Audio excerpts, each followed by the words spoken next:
Welcome back, folks, to the Poorly Educated Podcast, where we chew the news up like beef jerky and spit it out with more flavor than them city slicker talk shows. Today's world is hotter than a church picnic grill with propane left wide open. So let's dive right in before something else blows up. Segment 1. The economy's too darn good. And that's bad? Now here's a doozy. America's economy grew 3.8% last quarter, faster than them NASCAR boys chugging down the straightaway. But instead of celebrating, Wall Street's crying like a possum stuck in a trash can.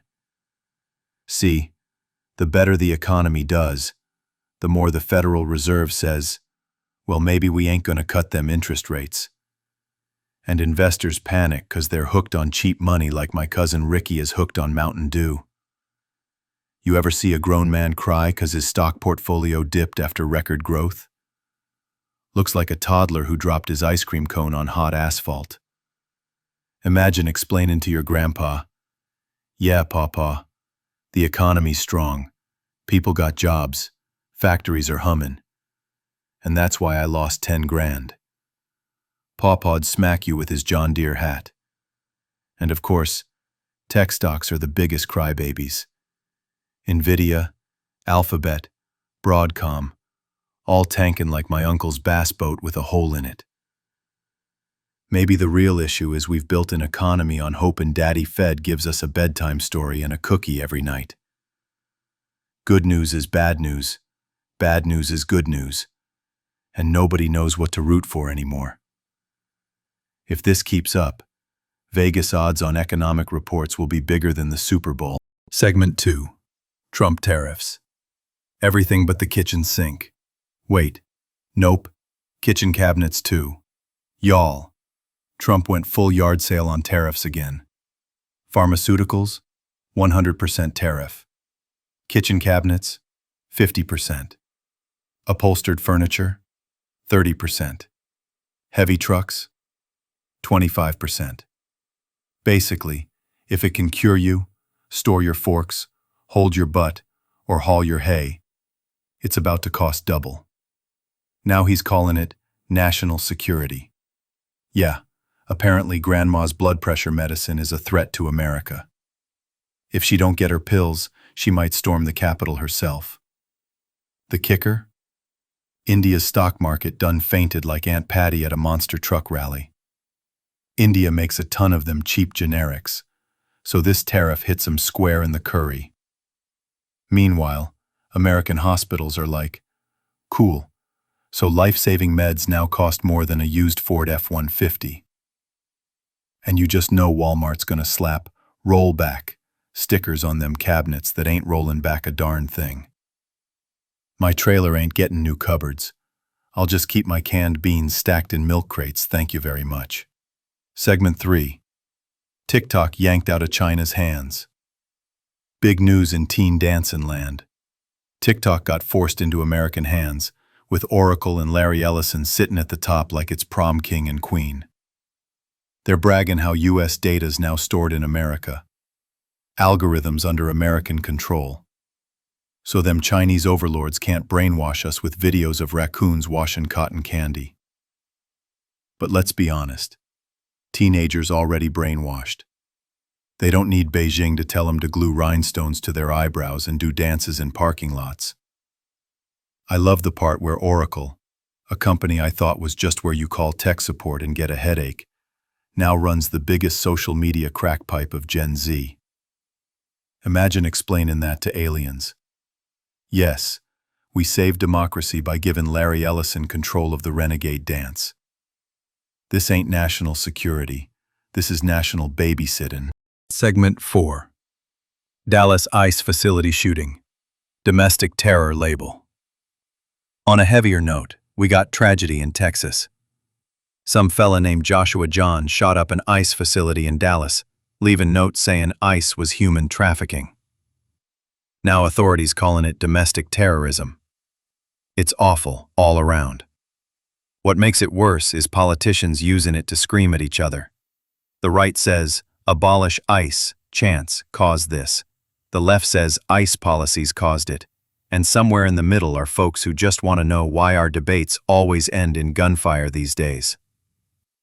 I swear, this country's like a Thanksgiving dinner. Uncle Bob yells about immigrants. Cousin Lisa screams about healthcare. Grandma cries 'cause the mashed potatoes are cold, and someone flips the table. The only difference is now we call it domestic terrorism. I don't got a joke for this one, other than maybe Congress ought to duct tape their mouths before they duct tape the border.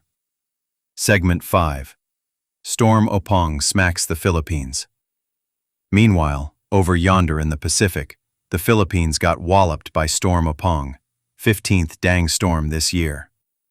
Winds up to 115 kilometers per hour, killing folks in landslides and floods, 400,000 people sitting in shelters, millions in the dark.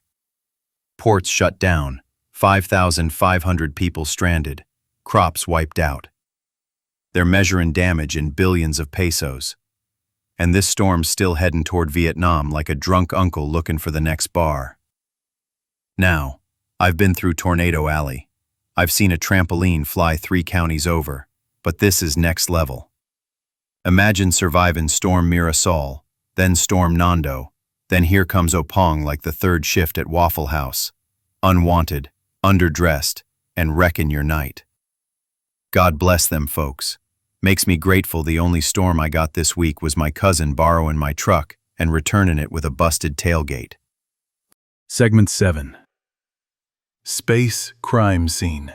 Star eats a planet. Now let's get cosmic.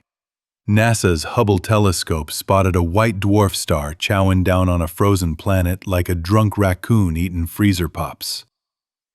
Scientists call it a cosmic crime scene. Apparently, the planet had water and oxygen, so maybe it was habitable before being slurped up like spaghetti. This is either the coolest thing or the saddest. Somewhere out there, aliens were setting up lawn chairs, and now it's just galactic compost. Kinda makes you think, don't it? Our whole planet might just be star snacks one day. Earth, the hot pocket of the Milky Way. Let's hope the star don't burn its tongue on the lava-hot pepperoni. Segment 8. AI boom versus AI rules. Back on Earth, artificial intelligence is either saving us or killing us, depending who you ask. Venture capitalists are throwing billions at agentic AI, fancy robots that do tasks for you like some kind of digital farmhand. Meanwhile, the UN's holding meetings trying to build global AI laws before Skynet rents an apartment. They want to create panels and dialogue and frameworks. Meanwhile, Silicon Valley's pumping out AI like moonshine stills in the holler. So you got one side saying, hey, here's AI that'll manage your bank account. Other side saying, wait, what if AI decides to buy tanks instead of tacos? And in between's me, hoping my tractor don't start demanding Wi-Fi. If my toaster starts writing poetry, I'm moving to the woods. Segment 9. California court rules who gets to be a doctor. Out west, a court ruled nurse practitioners with doctorate degrees can't call themselves doctor in clinics. Only MDs and DOs get the title. Nurses are mad, doctors are smug, patients are confused. Honestly, if someone in a lab coat tells me to drop my pants, I ain't arguing about titles. But the court says it's truth in advertising, 'cause surveys showed people thought doctor of nursing practice meant doctor. It's like when my cousin calls himself a mechanical engineer 'cause he fixed the riding mower. Title inflation, baby. Still, I kinda get it. If everybody with a PhD in basket weaving could call themselves doctor, half this podcast audience would be getting stitched into wicker furniture by now. Segment 10. Indiana crime and crash. And, for local spice, Indiana's got shootings in Indianapolis and a fatal head-on crash in Franklin County. Sad stuff, no jokes there. A Ford Taurus crossed the line and smacked a semi. Driver didn't make it. Reminds you how fragile life is. One second you're driving home, next second you're gone. Hug your kin, y'all. And maybe check your brakes once in a while. In conclusion, so, there you have it. The economy's too good, storms too strong, politics too dumb, stars too hungry, and AI too nosy.